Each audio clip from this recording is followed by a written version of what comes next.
En este vídeo voy a explicar los tipos de discontinuidad. Ya hemos visto qué condiciones debe cumplir una función para que sea continua en un determinado punto, y si no cumple alguna de esas condiciones, decimos que no es continua en ese punto, sino que es discontinua.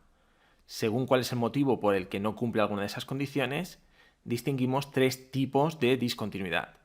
Discontinuidad evitable, discontinuidad inevitable de salto finito y discontinuidad inevitable de salto infinito. Bien, para explicar cada uno de estos casos voy a apoyarme en estas tres gráficas de ejemplo de cada uno de esos tipos de discontinuidad. En primer lugar, discontinuidad evitable. Gráficamente identificamos una discontinuidad evitable en un determinado punto, en este caso en x sub 0, cuando vemos que falta este punto aquí en medio. O bien porque la función no está definida en x sub 0, o bien porque ese punto está en otro sitio. ¿Cómo identifico esto analíticamente? Es decir, si yo tengo la expresión de la función, ¿cómo me doy cuenta de que la discontinuidad es evitable? Pues cuando calcule el límite, cuando x tiende a x sub 0, aquí en la explicación en lugar de llamar ese valor x sub 0, pone c, pero es lo mismo, es decir, es como si aquí pusiera c. ¿Cómo sabemos que la función tiene una discontinuidad evitable en c? Pues porque el límite por la izquierda y el límite por la derecha valen lo mismo. Pero la función en c no coincide con esos límites, o porque no existe, o porque no está ese punto aquí, sino que está en otro lado. El valor es diferente. Es decir, sí que existe el límite cuando x tiende a c, es decir, que el límite por la izquierda es igual al límite por la derecha cuando x tiende a c, y es finito, coincide y es un número, pero no coincide ese resultado del límite con el valor de la función en c. Es decir, porque el punto, ya he dicho, está en otro sitio, o bien porque directamente no existe f de c, porque este punto no está. Entonces, si el límite por la izquierda o por la derecha es igual, luego sí que existe este límite, pero no es igual al valor de la función en c, o bien no existe el valor de la función en c, diremos que la discontinuidad es evitable, ya que se podría evitar simplemente existiendo este punto aquí en medio.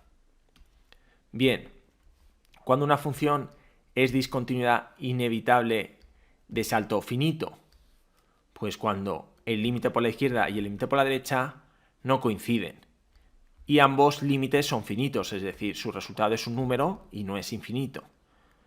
En este caso también aquí pone x sub 0, en la explicación pone c, y si ambos límites son, como dice aquí arriba, no existe el límite cuando x tiende a c, es decir, el límite por la izquierda y por la derecha son distintos, pero los límites son finitos, es decir, ninguno es infinito, diremos que la discontinuidad es inevitable de salto finito. En este caso nos da igual si la función está definida o no en c. Es decir, podría ser que la función en c no estuviera definida y aquí hubiera un circulito abierto indicando que no hay punto en c. Podría ser que ese punto estuviera en otro sitio. Podría ser que sí que estuviera definido y coincidiera con el límite por la izquierda. O al revés, que coincidiera con el límite por la derecha. Pero en este caso nos da igual. En el momento que el límite por la izquierda y el límite por la derecha sean diferentes y ambos sean infinitos, ya sabremos que la función aquí se va a partir y diremos que hay una discontinuidad inevitable de salto finito. Bueno, en verdad faltaría añadir que esa discontinuidad inevitable de salto finito es en x igual a c. Esa c, cuando estemos en un ejemplo en concreto, será un número en concreto. Bien, diremos que hay discontinuidad inevitable de salto infinito cuando alguno de esos límites laterales, cuando x tiende a x sub 0 o cuando x tiende a c, sea infinito. Es decir, cuando alguno de esos límites, cuando x tiende a c por la izquierda o cuando x tiende a c por la derecha, sea infinito.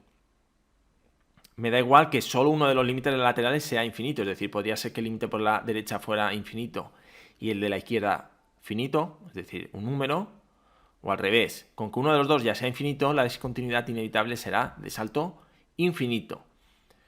En este dibujo la función en C no existe, que es lo más habitual, pero si existiera, porque está definida de una forma en la que sí que hay un punto por aquí en medio, la discontinuidad también se llamaría inevitable de salto infinito. Uno o ambos límites laterales es infinito o menos infinito. Esto lo he indicado aquí poniendo que el límite cuando x tiende a C por la izquierda es más menos infinito, con esto estoy diciendo que me vale cualquiera de las dos cosas, o el límite cuando x tiende a C por la derecha, lo mismo, más o menos infinito. Bien.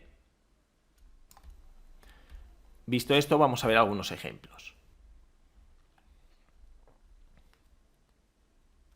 Por ejemplo, esta función, x menos 1 partido de 2x cuadrado menos 2. Pues sabemos que, como es una función racional, va a ser continua para cualquier valor de la x, excepto para aquellos valores que anulen el denominador.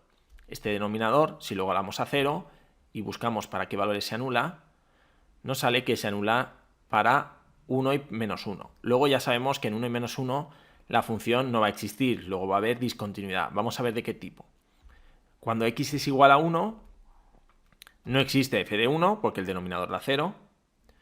Y ahora vamos a intentar calcular el límite cuando x tiende a 1. Si intento calcular el límite cuando x tiende a 1, sustituyo la x por 1 arriba y abajo y me da 0 partido de 0, que es indeterminación. Para resolver este tipo de indeterminación ya sabemos que factorizamos numerador, que ya está factorizado, factorizamos denominador, quedaría esto, y podemos simplificar tachando esos factores comunes. Una vez ya está simplificado, ya podemos volver a calcular el límite y me da un cuarto.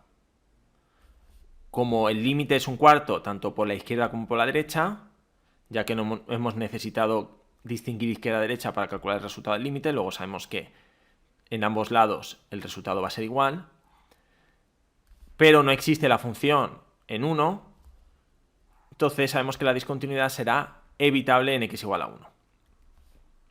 Bien, vamos a ver en x igual a menos 1.